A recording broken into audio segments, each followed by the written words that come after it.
We are diving deep today into one of the most chilling and frankly most analyzed figures in modern American criminal history, Charles Mills Manson. Right. Born in 1934, died in 2017. He was an American criminal, a cult leader, and he even had these aspirations of being a musician. And his name became, completely and irrevocably synonymous with this wave of terror that descended upon California in the late 1960s. It's a subject that really requires a focused, analytical approach. I mean, you have to acknowledge the sheer gravity of what happened. Absolutely. We're working through a really comprehensive stack of sources today: biographical histories, legal documents focusing on the Manson family murders, a series of at least 9 brutal killings, mostly in July and August of 1969. And that, of course, includes the tragic and just senseless death of the actress Sharon Tate and her unborn child. Our mission in this deep dive is to trace the complete trajectory of his life. We're not here to just, recount the same facts. We want to understand the mechanisms. How does someone like that come to be? Exactly. How does a person who spent over half his life locked away become this charismatic guru who could compel other people to commit such extreme, gratuitous violence? Right. So we'll be unpacking the critical phases. Yeah. His intense early history of institutionalization, the bizarre convergence of his ideology with the drug-fueled counterculture, the cold details of the crimes themselves, and then finally the unsolved questions that still surround the family. It's a story defined by these radical, terrifying shifts. It is, and I think the most compelling part of the source material is that very contrast. The rigid, aggressive structure of his early life and then the absolute chaos that came later. So to begin, we have to address the foundation, or maybe the complete lack of one. Right. Charles Mills Maddox was born in Cincinnati, Ohio, to Ada Kathleen Maddox. She was just 16 years old at the time. And he was instantly destabilized. He never knew his biological father, a man named Colonel Walker Henderson Scott Snur. The reports basically describe him as a transient con artist. So that instability was immediate, and it was harsh. When Charles was only 5, his mother and her brother were arrested For assault and robbery in 1939. And this led to young Charles being placed in the care of an aunt and uncle in West Virginia. The records show that. I mean, he later characterized the brief period after his mother's parole in 1942 as the happiest time of his childhood. But it was just a moment, wasn't it? It was. That stability didn't last. His mother, who struggled severely with alcohol dependency, was arrested again soon after. This time for grand larceny, though the sources say she wasn't convicted. But the damage was done. That cycle of abandonment, then a brief reunion, then relapse. It directly fueled his escalating juvenile delinquency. And you see that escalation happen really fast. By the age of 9, Charles sets his school on fire. At 9 years old. 9. He was already struggling with severe truancy, persistent petty theft. And this behavior gets him placed in the Debalt School for Boys in Indiana at age 13. Which is a very strict kind of military-style Catholic school for delinquents. And the accounts of that place are disturbing. They note that punishment for even minor things included beatings with paddles or straps. So he responded to that strict confinement by doing what he would do for his entire life. Rebellion and flight. He just ran away repeatedly. After one of those escapes in 1948, he's back in Indianapolis and he commits his first documented crime. But it has this unusual outcome. Right. He robbed a grocery store because he was hungry, just trying to find food. And he stumbles upon over $100 in a cigar box. That cash allowed him to, briefly rent a room on Skid Row, buy food. It reinforced this early lesson for him that crime could equal freedom. It could equal agency. The problem was, this crime spree just kept escalating. He tried to hold a legitimate job as a message delivery boy for a few weeks. And that lasted all of a few weeks. Then he was right back to theft. By 1949, he was sent to the famous Boys Town in Omaha, Nebraska. It's a facility he escaped from just 4 days later. 4 days. He and another student then steal a gun and a car, and they commit 2 armed robberies on their way to Illinois. And that led to his commitment to the Indiana Boys School. And here, I think, we begin to see the really profound psychological trauma that shaped his adult behavior. The environment there was reportedly brutal. He was subjected to repeated sexual assaults by older students, and the sources note this shocking lack of staff intervention. Some even suggest it was encouraged, alongside the repeated beatings. He ran away from that one school a staggering 18 times. 18. And it's in this hyper-aggressive environment that he developed what he later called the insane game. Which was what exactly? A defense mechanism. A desperate psychological defense. He would intentionally act out, screeching and grimacing, doing whatever it took to convince stronger aggressors or the staff that he was genuinely insane. The goal being just to make them leave him alone. Exactly, out of fear or just sheer revulsion. And this learned behavior, this performing of madness for protection, it becomes absolutely critical when you look at his later public persona and, all his courtroom antics. And the crimes just keep getting more serious, which quickly pulls him into the federal system. Right. After another escape and more armed robberies, he's arrested in Utah for the federal crime of driving a stolen car across state lines. And this is such a critical distinction, because federal crimes carried much more severe sentences than state charges back then. That's why he ended up serving decades instead of just a few years. He was then sent to Washington, D.C.'s National Training School for Boys. The testing they did there paints a really fascinating, if contradictory, picture of him. It really does. Despite all the truancy, aptitude tests showed he was functionally illiterate, but... He had an above-average IQ of 109. Exactly. But any potential for intellectual development was just overshadowed by his behavior. His caseworker there gave this chilling description that became the defining assessment of his adolescence. He deemed him simply aggressively antisocial. That aggressive behavior just continued, completely unabated. After a transfer to a minimum security site, the Natural Bridge Honor Camp, the sources document a horrific incident in January 1952 where he was caught raping another boy at knife point. And that act immediately got him transferred to the Federal Reformatory in Petersburg, Virginia, which was a maximum security institution. While there, he racked up 8 serious disciplinary offenses, and 3 of those were explicitly documented as involving homosexual acts. This whole cycle of institutionalization was briefly interrupted by a couple of attempts at marriage. Right. In 1955, he married a waitress named Rosalie Willis. Within 3 months of them arriving in Los Angeles, he's charged with another federal crime for crossing state lines in a stolen car. While he was serving time at Terminal Island, Rosalie gave birth to their son, Charles Manson, Jr. And the breakdown of that marriage really gives you some insight into his paranoia and his controlling nature. When Rosalie stopped visiting and, moved in with another man. Manson's reaction was to try to escape, less than 2 weeks before a scheduled parole hearing. Which, of course, failed, and his parole was denied. The system was just regulating every single aspect of his life. He was briefly paroled in 1958, but by November of that year, he was pimping a 16-year-old girl. This is when he enters his second, equally brief marriage to a woman named Leona Candy Stevens in 1959. The prosecutor, Vincent Bugliosi, he later hypothesized that this marriage was less about companionship and more of a legal tactic. Right, to prevent her from being compelled to testify against him. Manson was ultimately charged with violating the Mann Act. And for anyone unfamiliar, the Mann Act, formerly the White Slave Traffic Act, essentially prohibited transporting women across state lines for immoral purposes, in this context, prostitution. So he was actively pimping, which led to a previous check-cashing sentence being reinstated because he violated his probation. And while he was serving time at the U.S. Penitentiary at McNeil Island in Washington, he did pursue some, self-improvement or at least networking. He took guitar lessons from one of America's most famous Depression-era criminals, Alvin Creepy Karpis of the Barker Karpis gang. He also got the contact info for a producer at Universal Studios, a man named Phil Kaufman. He was clearly already trying to manufacture some kind of path into the entertainment industry. It's all part of the picture. But if you look back at this whole period, it's the duration that is just astonishing. It is. By the time he was released on March 21st, 1967, at the age of 32, Charles Manson had spent over half his life, nearly 17 years, in prisons and institutions. Largely due to those strict federal sentences. And this is where the ultimate paradox of his life occurs. The sources confirm he actually requested permission to stay inside. He said prison had become his home. He was biologically an adult, but psychologically he was completely stunted and institutionalized. He was terrified of the outside world, yet desperate for recognition. So we moved from the stark, rigid structure of federal maximum security, where he had actually found a kind of stability, right, to the hyper-liberal, drug-fueled, anti-establishment epicenter of the late 1960s counterculture in San Francisco. This transition alone is one of the most critical parts of his evolution. It's huge.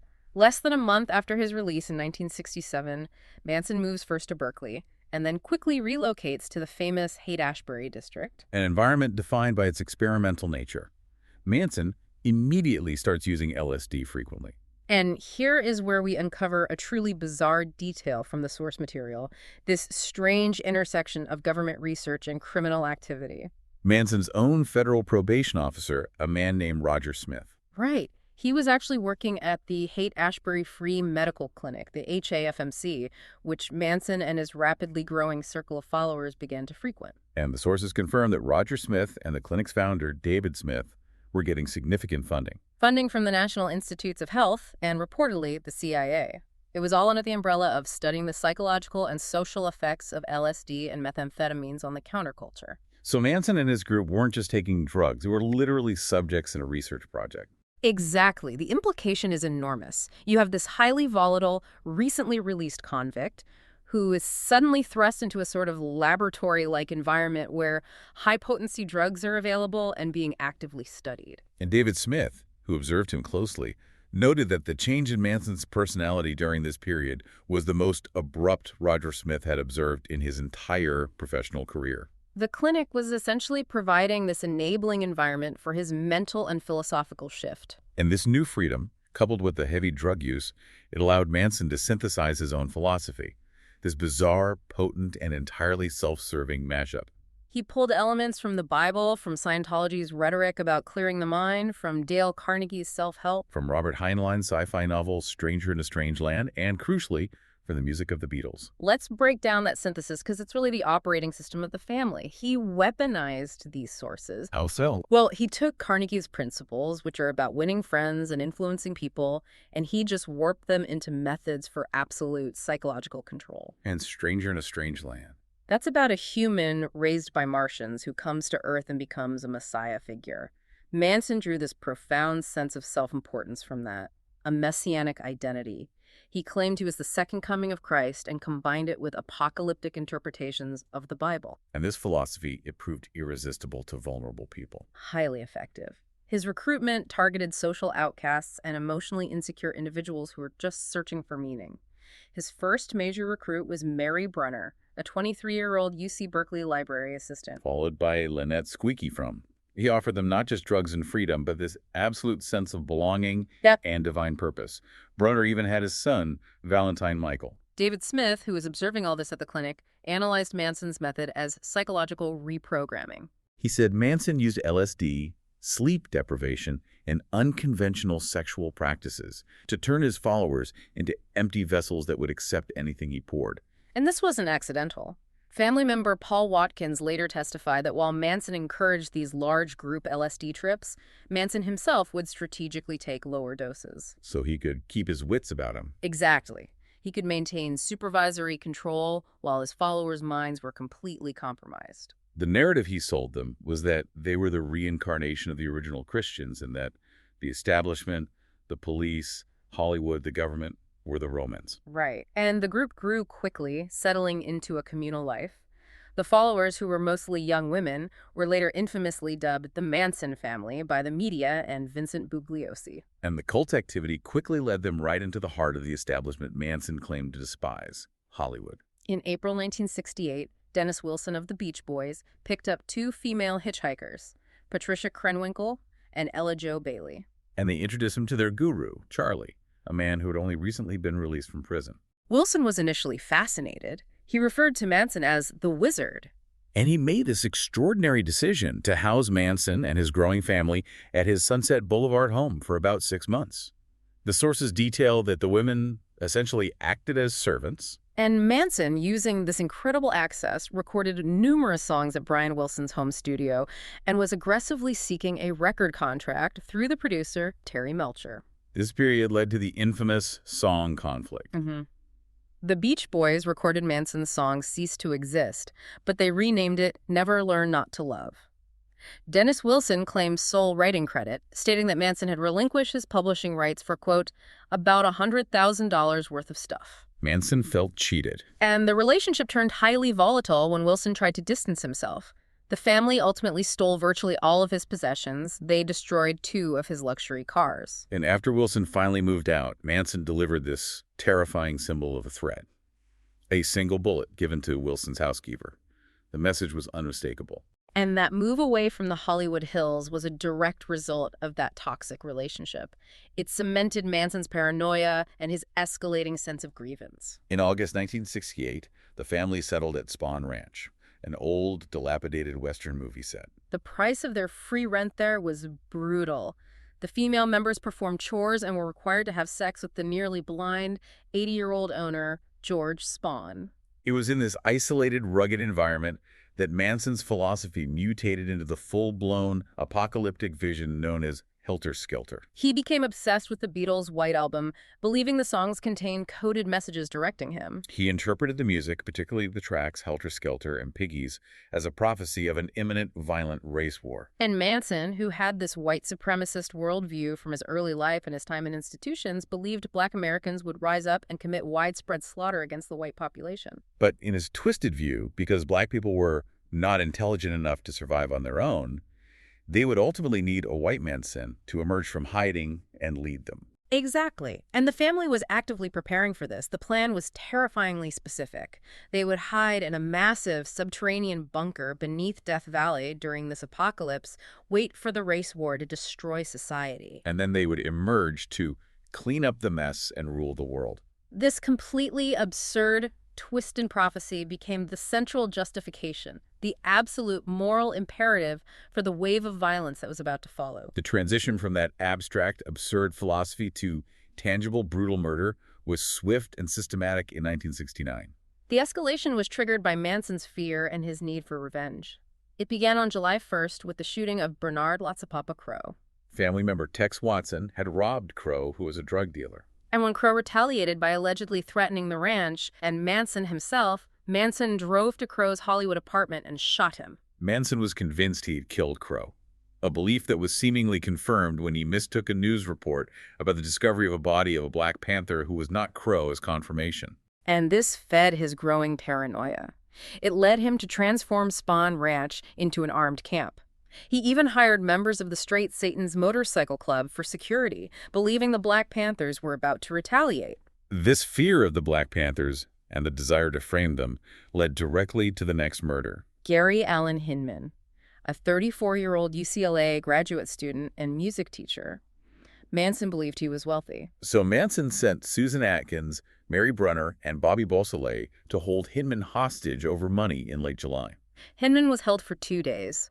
The sources confirmed that Manson himself arrived during the ordeal and slashed Hinman's face and ear with a sword, showing his willingness to participate in the violence. And then Beausoleil stabbed Hinman to death, reportedly on Manson's instruction. The most crucial detail, though, tying it directly to the helter-skelter plot, was what they did afterwards.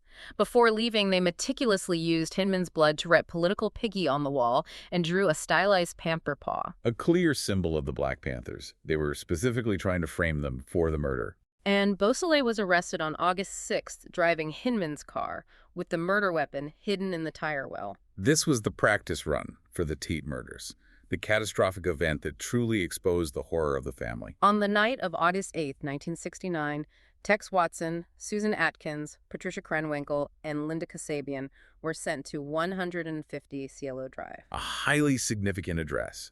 It was the former home of Terry Melcher, the producer who had denied Manson a record contract. Watson later claimed Manson's instruction was chillingly unambiguous. They were to totally destroy everyone in the house and make the scene as gruesome as you can. This links the crime directly back to Manson's humiliation by the Hollywood establishment and his apocalyptic fantasies. And we must acknowledge the profound loss of life that night. The victims were Sharon Tate, who was 8.5 months pregnant, the celebrity hairstylist J.C. Bring, Roman Polanski's friend Wojciech Frykowski, and Abigail Folger, the coffee fortune heiress. And tragically, 18-year-old Stephen Parent, who was an acquaintance of the caretaker, was killed first. He was killed outside the gate after Watson climbed a pole and cut the telephone line. The brutality began immediately. Watson stopped Parent's car as he was leaving, lunged at him with a knife, and then shot him 4 times, killing him instantly before they even entered the property. Once inside, after gathering everyone in the living room, Watson delivered his terrifying opening line, "I'm the devil, and I'm here to do the devil's business." The sources detail the just gratuitous nature of the violence. Jay Sebring was shot and stabbed 7 times for the simple act of protesting the rough handling of the visibly pregnant Sharon Tate, Verkowski managed to break free and run outside. only to be repeatedly stabbed by Atkins and then caught by Watson, where he suffered 51 stab wounds and 13 vicious blows to the head from the butt of the gun. Abigail Folger also tried to flee toward the pool, but she was tackled on the front lawn and stabbed 28 times. The final, harrowing moments involved Sharon Tate. She desperately pleaded with her attackers, begging to be allowed to live just long enough to give birth. She even offered herself as a hostage. Her pleas were ignored. She was stabbed 16 times by both Atkins and Watson. The coroner determined the cause of death was massive hemorrhage. Following Manson's directive to leave something witchy, Susan Atkins wrote the word pig on the front door in Tate's blood. This was their attempt to copy the Hinman scene, to maintain the guise that the murders were politically motivated, likely by the Black Panthers, or perhaps even intended to free Beausoleil. Manson, however, was allegedly displeased with the outcome. Perhaps he felt it wasn't decisive enough to truly trigger the race war. So the very next night, August 10th, he drove out again with Watson, Krenwinkel, and Leslie Van Houten. He directed them to 3301 Waverly Drive, the home of supermarket executive Lino LaBianca and his wife, Rosemary. And Manson took the first step himself. He personally tied up Lano and Rosemary LaBianca, covered their heads with pillowcases. He then left, leaving the others to execute the couple and, critically, to improve upon the previous night's sloppiness, to make the message clearer. Watson began the attack on Lino LaBianca, stabbing him repeatedly with a chrome-plated bayonet, and then carving the word war into his abdomen. Rosemary LaBianca was attacked by all three. She received a total of 41 stab wounds, many inflicted post-mortem, showing the sheer escalation of rage and frenzy. Leslie Van Houten later claimed Rosemary was already dead when she stabbed her approximately 16 times in the back and buttocks. And the scene was marked even more severely than Cielo Drive. Patricia Krenwinkel used the victim's blood to write "Rise, Death to Pigs," and the misspelling "Helter Skelter" on the walls and refrigerator. And she then took it a step further, leaving a carving fork jutting out of Lino's stomach and planting a steak knife in his throat. This symbolic violence just confirmed the narrative they were trying to project, a political uprising driven by the Helter Skelter prophecy. After leaving the LaBianca scene, Manson drove other members to the Van Ness home of an actor, Saladin Nader, intending yet another murder. And sources credit Linda Kasabian with thwarting this final attempt. She deliberately knocked on the wrong apartment door, rousing a stranger and scaring the others away. The initial investigation really struggled to connect these horrific, seemingly random events. Immensely. The Tate murders were initially dismissed by detectives as a drug deal gone wrong. They largely ignored the bloody writing similarities to the Hinman case. The connection finally started to form with the discovery of the LaBianca scene the next day. The similarity in the bloody writing was just too strong to ignore. And crucially, a report noted a possible link between the writings on the refrigerator and the singing group, the Beatles' most recent album. So the helter-skelter theory, which must have sounded completely insane, was now officially part of a murder investigation. The breakthrough, though, was purely circumstantial at first. Manson and about 25 others were arrested in October 1969 at Barker Ranch for stealing and vandalizing cars. Right, for converting Volkswagen Beetles into dune buggies and burning an earth mover. And while she was detained for the Hinman murder, Susan Atkins began talking to her bunkmates, telling them everything about her participation in the Tate LaBianca crimes. Once Atkins started talking, the whole structure just began to crumble. Warrants were issued in December 1969 for Watson, Krenwinkel, and Kasabian. Linda Kasabian became the prosecution's main witness. Given that she hadn't participated in the physical killings and she was the driver who witnessed everything. Right. She was granted immunity in exchange for her detailed, highly specific testimony about what happened on those nights. And there was physical evidence recovered as well. Yes, a 10-year-old boy named Stephen Weiss found the distinctive .22 caliber revolver Watson had used near the Tate residence. And an ABC television crew, acting on a newspaper account of Atkins' testimony, found and recovered the bloody clothing the killers had discarded. That provided the hard proof needed to corroborate the testimony. The trial began on June 15, 1970, and it was marked by just unprecedented chaos and attempts at jury manipulation. On the very first day of testimony, Manson appeared with an X carved deeply into his forehead, claiming he had X'd himself from the establishment's world. And the female defendants and many family members outside the courtroom quickly copied that mark as a sign of solidarity. Witness intimidation was relentless and terrifying. It really illustrates the reach of the family, even with Manson incarcerated. Former members Paul Watkins and Juan Flynn were repeatedly threatened. Watkins was severely burned in a suspicious fire in his van. And in maybe the most blatant example, former member Barbara Hoyt, who is set to testify about what Atkins had told her. She was allegedly drugged with multiple doses of LSD by another family member, Ruth Ann Morehouse, while in Hawaii, in an attempt to prevent her from testifying. The atmosphere was so charged that at one point, after being denied permission to question a witness, Manson tried to physically attack the judge, Charles Older.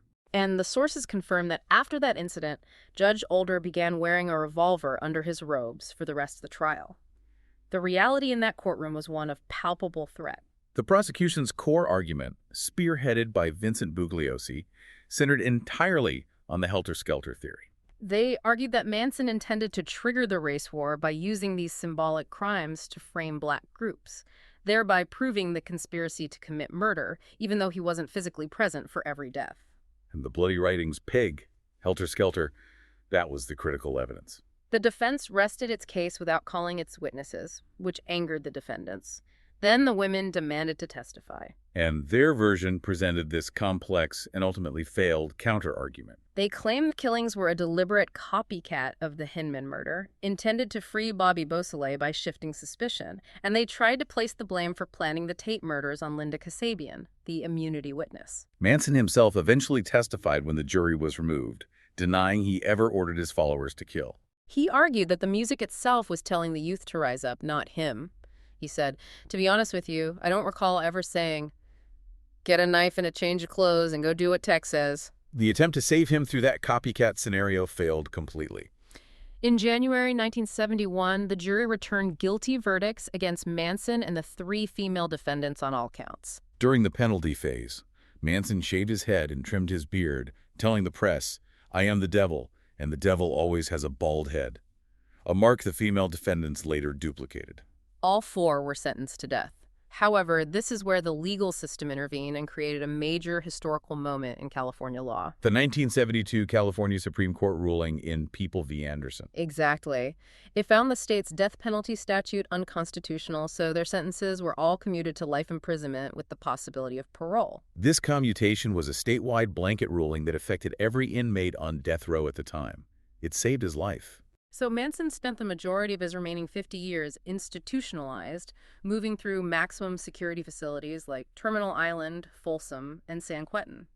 He was denied parole a striking 12 times, though he ultimately refused to attend many of the later hearings after 1997, just treating the process with contempt. The parole boards consistently cited these key factors for his denial, which really speaks to the traits that made him so dangerous. His history of controlling behavior, a complete lack of remorse. Right, no genuine insight into the crimes, and an exceptional callous disregard for human suffering. He was diagnosed with mental health issues, including schizophrenia and paranoid delusional disorder. Although later analyses by researchers suggest psychopathy and maybe bipolar disorder are more accurate descriptions of his controlling and volatile nature. His time in prison was hardly quiet. He accumulated 108 rules violation reports. And in 1984, he suffered severe second and third degree burns after an inmate poured paint thinner on him and set him on fire. The motivation was petty but illustrative. The attacker said that Manson had verbally threatened him over his Hare Krishna chants. By the time of his later interviews, the famous X he carved into his forehead during the trial had been replaced by a large, crudely drawn swastika tattoo. He remained manipulative and defiant. He was even caught with a cell phone in 2009, which he used to contact people across North America. He still had that desire for outside influence. And then there's maybe the strangest late life episode. The attempted marriage in 2014 to Afton Elaine Burton, who he had nicknamed Star. She was 26 and had been visiting him for 9 years, maintaining websites proclaiming his innocence. The marriage license ultimately expired, and reports emerged about why the wedding was called off. Manson allegedly discovered that Burton wanted to marry him primarily to obtain legal rights to his corpse, with the intention of displaying his body in a glass case as a tourist attraction. Manson, who believes he would never die, was reportedly enraged at the idea of his remains being exploited. And beyond his own life in prison, the shadow of the family continued to exert influence and terror well into the 1970s. The most famous example is Lynette Squeaky, from highly publicized attempt to assassinate President Gerald Ford in Sacramento in 1975. She was trying to be near Manson, who was at Folsom at the time, and she received a sentence of 15 years to life. There is also the chilling and unresolved mystery surrounding the disappearance and death of Ronald Hughes, Leslie Van Houten's attorney. Hughes disappeared during a trial recess in November 1970. His badly decomposed body was found months later, wedged between two boulders in a remote area. And although it was never proven as a family murder, the location and the timing fueled very strong rumors. The speculation was that the family murdered him because he'd begun to refuse to allow Van Houten to absolve Manson of the crimes, insisting she defend herself independently. Disturbingly, former family member Sandra Good later stated openly that Hughes was, quote, the first of the retaliation murders, which is a profound and disturbing statement. And this brings us to the lingering, terrifying question that hangs over this entire case. How many victims did the family truly claim? The LAPD believes they could be responsible for up to 12 more. And prosecutor Stephen Kay claimed Manson once boasted that he was responsible for 35 murders. Our sources detail several specific, unsolved cases where investigators found these striking similarities to the confirmed Manson murders. For example, Marina Elizabeth Habe, age 17, murdered in 1968. Abducted in West Hollywood, found with a slashed throat and numerous knife wounds. Police noted striking similarities to the specific knife patterns seen in later Manson-linked murders. There's also the bizarre and tragic case of Manson's own uncle, Darwin Morrell Scott, age 64, who was brutally stabbed 19 times in his Kentucky apartment in May 1969, just 2 months before the main murder spree. And reports placed a man resembling Manson, using the alias Preacher, in the area at the time, even though Manson was supposedly on parole in California. And the tragic murder of Reet Jervetson, age 19, whose body was found with over 150 stab wounds from a penknife on Mulholland Drive in November 1969. So many others. Nancy Warren and Clyde Delaney found beaten and strangled with leather thongs. John Philip Haught, a new family member who died in a suspicious Russian roulette incident. The list of potential victims is long and deeply unsettling. The sources confirm that Charles Manson died on November 19, 2017, at the age of 83, due to cardiac arrest resulting from respiratory failure brought on by colon cancer. His death, predictably, triggered a messy legal battle over his body and estate between his grandson, Jason Freeman, his pen pal, Michael Channels, and an alleged son, Matthew Roberts. The court ultimately decided in favor of Jason Freeman, who had the remains cremated and scattered on a California hillside, finally bringing an end to the physical entity of Charles Manson. But his dark legacy lives on, particularly in popular culture, and often in surprising ways. One peculiar detail from our research is that George Lucas, when developing Star Wars, actually changed the hero's original name from Luke Starkiller to Luke Skywalker. Because Starkiller had these unpleasant connotations tied to Manson's reputation as a celebrity killer after the Tate LaBianca murders. It's incredible, and when we look at the entire scope of this deep dive, the sheer length of his institutional life, the research context of the HAFMC, his bizarre attempt at a music career with the Beach Boys, the strict adherence to a twisted pop music prophecy like Helter Skelter, the complexity is just overwhelming. We've traced a life that was fundamentally institutionalized and aggressively antisocial for decades. Yet upon entering the highly liberal, information-rich, and drug-fueled environment of the late 1960s, he was able to instantly craft an ideology potent enough to lead highly capable young people, many from educated backgrounds, to commit acts of extreme, gratuitous violence against strangers. Which raises a significant question for you to reflect on long after this deep dive is over. Given the profound psychological trauma Manson suffered in institutions and the chaotic nature of the Haight-Ashbury scene, what was the true core mechanism of his influence? Was it the institutionalization that created this need to dominate, or was it the specific historical moment of the 1960s counterculture that provided the perfect, empty landscape for his extreme manipulation to take root and flourish? That balance of personal pathology and historical opportunity is the enduring shadow of the Manson family.